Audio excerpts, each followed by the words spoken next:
आज मैं अपनी किताब में से अपना एक और लेख आपके समक्ष प्रस्तुत करने जा रही हूँ, जिसका शीर्षक है महिला उपन्यासकारों के उपन्यासों में सामाजिक सांस्कृतिक द्वंद्व। समकालीन महिला उपन्यासकारों के उपन्यासों में विविध प्रकार के द्वंद्व की अभिव्यक्ति हुई है। जीवन के प्रत्येक स्तर पर द्वंद्व की सत्ता विद्यमान है। इन उपन्यासों में कथनाक में द्वंद्व का अस्तित्व होते हुए उसका अपेक्षाकृत सूक्ष्म रूप उभर कर आया है। प्रत्येक कथानक सामाजिक पारिवारिक विशेषता दाम्पत्य जीवन के विविध आयामों से जुड़ा होने के कारण द्वंद्व को किसी न किसी रूप में ग्रहण करता है। इन उपन्यासों की मूल विषय वस्तु हमारे जीवन के यथार्थ और कहीं कहीं कल्पित यथार्थ से बुनी हुई है। अतः कहीं घटनाओं का तारतम्य है तो कहीं घटनाओं का मानव मस्तिष्क में स्मृतियां, मनोवैज्ञानिक सूत्र, मनोवैज्ञों के सूक्ष्म की रेखाचित्र तथा अन्य संकेतों द्वारा पात्रों की उद्विग्नता का चित्रण होता है। कथानक की मूल संवेदना पात्रों के द्वंद्व को अग्रसर करने तथा घटनाक्रम तथा अन्य संदर्भों द्वारा इन उपन्यासकारों ने मानव मूल्य, मानव हृदय एवं सामाजिक जीवन तथा अन्य संदर्भों में इन्हें व्यक्त करने की कोशिश की है। उनके संघर्ष को उकेरा है। वह जीवंत है, युगीन सामाजिक और सांस्कृतिक जीवन का चित्र है। इन उपन्यासकारों के उपन्यासों में मनुष्य का अन्य मनुष्य से द्वंद्व अथवा मनुष्य का स्वयं अपने से द्वंद्व, इन दोनों रूपों को प्रमुख रूप में अध्ययन करके अपना विषय बनाने की कोशिश की है। स्त्री अपनी कामनाओं का दमन कर अपने परिवार में निर्वाह करती है। संबंधों में मूल का ह्रास न हो, परिवार में परस्पर प्रेम और स्नेह भाव बना रहे, यह उसका निरंतर प्रयास रहता है। उसका प्रभाव सामाजिक और सांस्कृतिक क्षेत्र पर होता है। पुराने मूल्य बदलने के साथ मूल्यों का विकास होता है। स्त्री चाहे संयुक्त परिवार में हो अथवा एकल परिवार में, समस्याएं सर्वत्र है। पुरुष प्रधान समाज में स्त्री की स्थिति अपेक्षाकृत दुर्बल है। वह पुरुष की भोग्या है, उसकी कामुकता की तृप्ति का साधन मात्र है। पति पर कोई अंकुश नहीं। विवाहेतर संबंधों को वह अपना अधिकार मानता है, परंतु स्त्री के ऐसे आचरण को चरित्रहीनता का नाम दिया जाता है।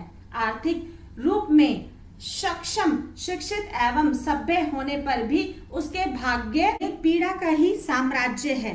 फलतः कुंठा, मानसिक संत्रास और घुटन उसके जीवन को संचालित करते हैं। मनुष्य भौतिक वातावरण की सुविधा असुविधा।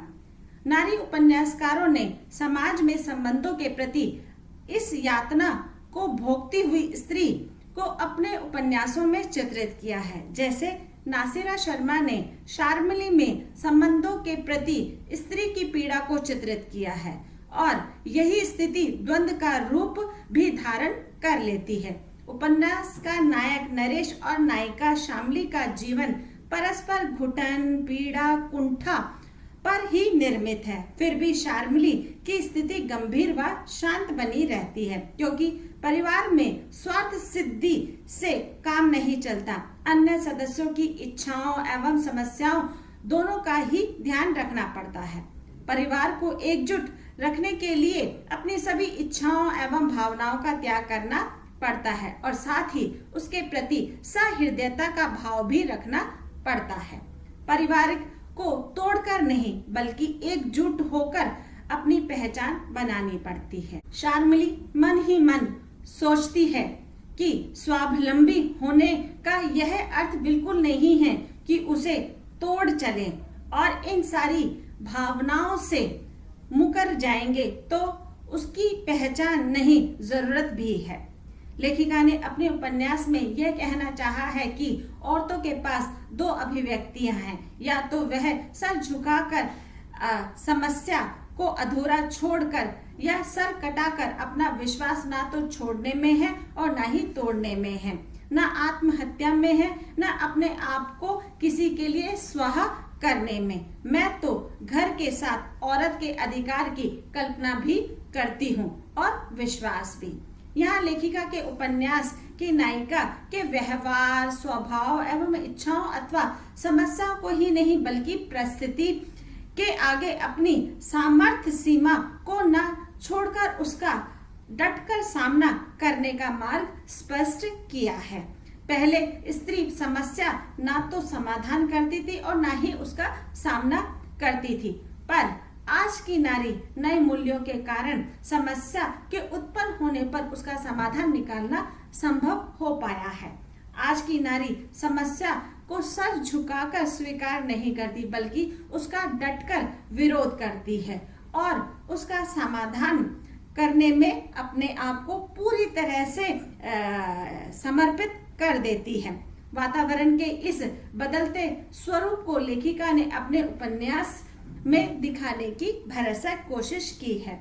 नासिरा शर्मा ने अपने अन्य उपन्यास ठीकरे की मंगनी में भी औरत के द्वंद्व की स्थिति को चित्रित किया है। नारी अपने अधिकारों को लेकर लड़ती झगड़ती रहती है, पर पुरुष किसी भी प्रकार से उसके इन अधिकारों को स्वीकार नहीं करते।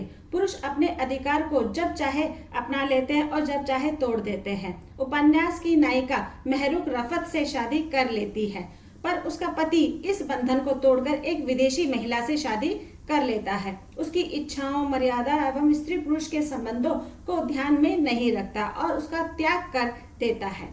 नायिका रफत की इस हरकत पर ना तो रोती है और ना ही उसके आगे गिड़गिड़ाती है, बल्कि इससे उसका आत्मसम्मान जागृत होता है और वह अविवाहित रहकर अपना जीवन नागरिक के हितों के रक्षा के लिए समर्पित कर देती है।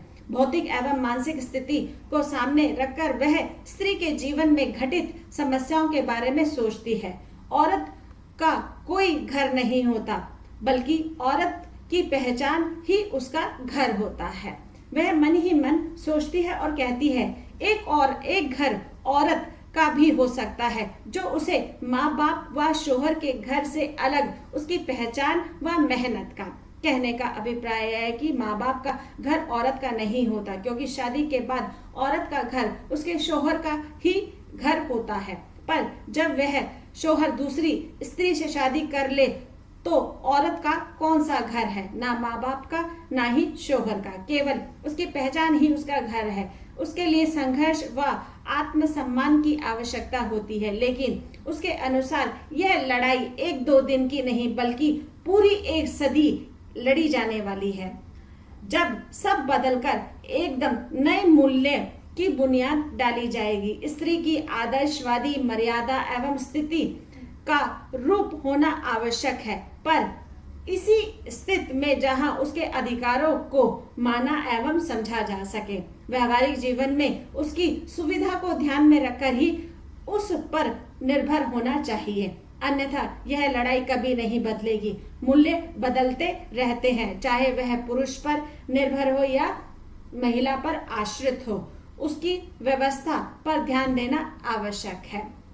कहने का तात्पर्य यहाँ पर यह है कि किस तरह से स्त्री अपने वर्चस्व को स्थापित करने के लिए कितने सतत प्रयासों से गुजरती हुई नजर आती है। वह अपने आत्मसम्मान की रक्षा के लिए पूरे परिवार से भी कई बार लड़ जाती है और कई बार अपने आत्मसम्मान या घर परिवार को बचाने के लिए उसमें अपने को पूरी तरह से झोंक देती है।